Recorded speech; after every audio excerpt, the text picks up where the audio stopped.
বিসমিল্লাহির রহমানির রহিম। ধন্যবাদ মাননীয় স্পিকার। দ্বাদশ জাতীয় সংসদ নির্বাচনে নির্বাচিত এই মহান সংসদে দাঁড়িয়ে মহামান্য রাষ্ট্রপতির যে বক্তৃতা, তার উপর ধন্যবাদ প্রস্তাবের উপরে বক্তব্য দেওয়ার জন্য, সুযোগ দানের জন্য আপনাকে ধন্যবাদ জানাই। আমি আমার বক্তব্যের শুরুতেই লাখো কোটি শুকরিয়া আদায় করছি মহান আল্লাহর প্রতি, যিনি আমাকে এই মহান সংসদে বক্তৃতা রাখার জন্য শক্তি দিয়েছেন। আমি কৃতজ্ঞতা স্বীকার করছি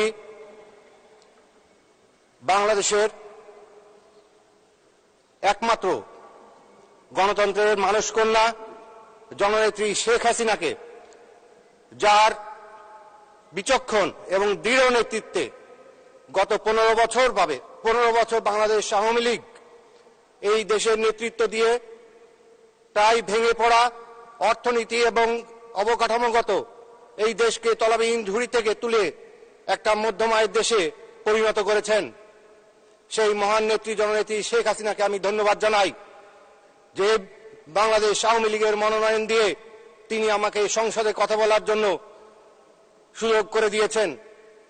আমি ধন্যবাদ জানাই মেহেরপুর 2 আসনের সকল ভোটারকে, যারা আমাকে তাদের পক্ষে কথা বলার জন্য ব্যাপক ভোটে নির্বাচিত করে এই সংসদে পাঠিয়েছেন। মাননীয় স্পিকার, আমি এই মহান সংসদে প্রথম বক্তব্যে স্মরণ করতে চাই সর্বকালের সর্বশ্রেষ্ঠ বাঙালি বঙ্গবন্ধু শেখ মুজিবুর রহমানকে, যার ডাকে বাংলাদেশ স্বাধীন হয়েছিল, যার নামে বাংলাদেশ স্বাধীন হয়েছিল। আজকে আমরা যে কথা বলছি সেটি হচ্ছে আমাদের বঙ্গবন্ধু শেখ মুজিবুর রহমানের অবদান। সেই বঙ্গবন্ধুকে 75-এর 15ই আগস্ট এক বর্বর হত্যাকাণ্ডের মাধ্যমে তাকে সপরিবারে হত্যা করার চেষ্টা করা হয়।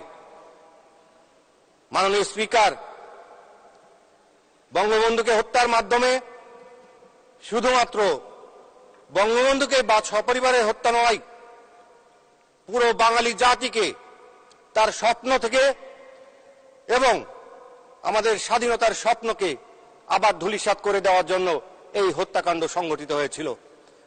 কাজে বঙ্গবন্ধুকে হত্যা শুধু একটি বিচ্ছিন্ন ঘটনা নয়, একটি রাষ্ট্রপ্রধানের হত্যাকাণ্ড নয়, একটি জাতিকে হত্যাকাণ্ডের সমপরিবার বলে আমি মনে করি।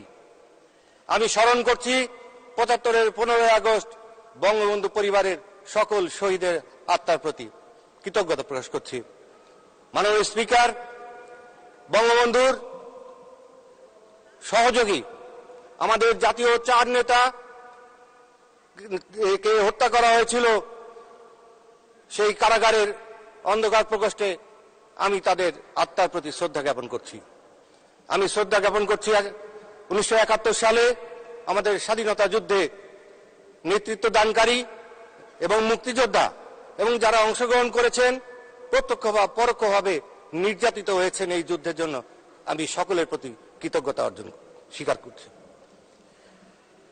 মাননীয় স্পিকার, 1952 সাল থেকে এই বাঙালি জাতির যত অর্জন আছে, সকল অর্জনের ক্ষেত্রে বাংলাদেশ আওয়ামী লীগের ভূমিকা অপরিসীম।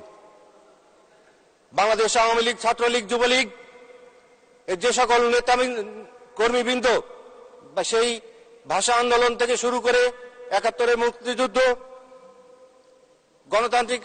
গণতন্ত্র প্রতিষ্ঠার ক্ষেত্রে, ভোট ও ভাতের অধিকার প্রতিষ্ঠার ক্ষেত্রে অগ্রণী ভূমিকা রাখা সেই সমস্ত নেতাদের আমি কৃতজ্ঞতা ভরে স্মরণ করছি 2004 সালে গ্রেনেড হামলার শিকার সেই 24 জন শহীদের আত্মার প্রতি।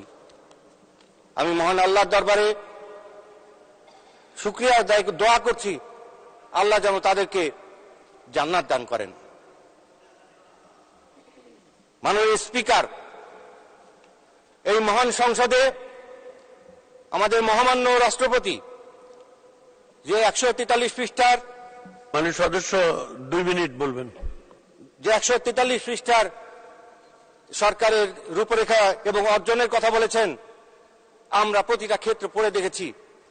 একমাত্র আমাদের মহান নেত্রী জননেত্রী শেখ হাসিনা তার বিচক্ষণ এবং দৃঢ় নেতৃত্বের কারণেই এই বাংলাদেশের উন্নয়ন গত 15 বছরে সম্ভব হয়েছে।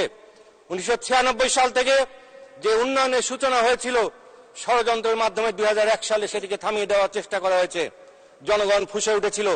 2008 সাল থেকে লাগাতারভাবে বাংলাদেশ আওয়ামী লীগের প্রতি সেই জন্যই জনগণ অকুণ্ঠ সমর্থন দিয়ে গেছে এবং ওই কুচক্রী মহল সারা বছর রাস্তায় বলে বেড়ায় যে দেশে গণতন্ত্র নাই।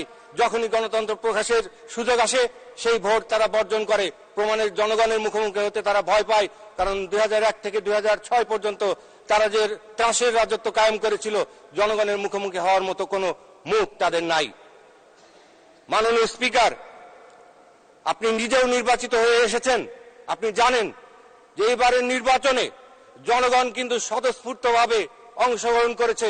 মাননীয় স্পিকার, আমি জানাতে চাই যে আমার আসনে মেহেরপুর 2 আসনে সেখানে প্রায় 52% ভোটার উপস্থিতি হয়েছিল। 52% যদি জনগণ যদি শেখ হাসিনার ডাকে উপস্থিত হতে পারে তাহলে আর কারোর প্রতি সমর্থনের প্রশ্নই আসে না। আমরা বলতে চাই, গণতন্ত্রকে সুসংহত করেছে জননেত্রী শেখ হাসিনা। গণতন্ত্রকে সুসংহত করার মাধ্যম দিয়ে এই দেশের যে অভূতপূর্ব উন্নয়ন হয়েছে সেটি একমাত্র সম্ভব হয়েছে জননেত্রী শেখ হাসিনার এই অবস্থানের কারণে।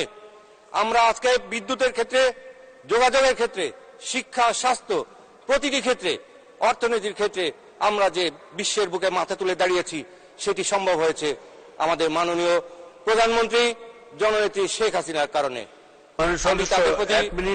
আমি তাকে আমার নির্বাচনী এলাকার সাধারণ জনগণের পক্ষ থেকে আমি তার প্রতি কৃতজ্ঞতা প্রকাশ করছি। মাননীয় স্পিকার,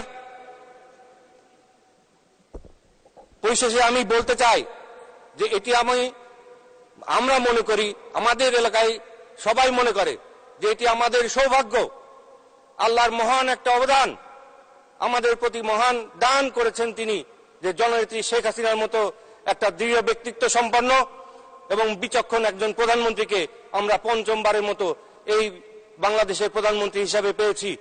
আর আমি আমার কৃতজ্ঞতা প্রকাশ করছি যে আমার মরহুম পিতা মোহাম্মদ নুরুল হক, প্রখ্যাত মুক্তিযোদ্ধা, তিনি 1970 সালে এবং 86 সালে এই সংসদে প্রতিনিধিত্ব করেছেন। জননেত্রী শেখ হাসিনা তাকে মনোনয়ন দিয়েছিলেন এবং পরবর্তীতে আমাকে মনোনয়ন দিয়েছেন। আমরা দুজনেই কিন্তু জনগণের সেই আস্থা নিয়ে এখানে এসেছি।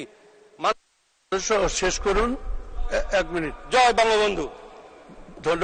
ধন্যবাদ মাননীয় সদস্য, আপনাকে অসংখ্য ধন্যবাদ।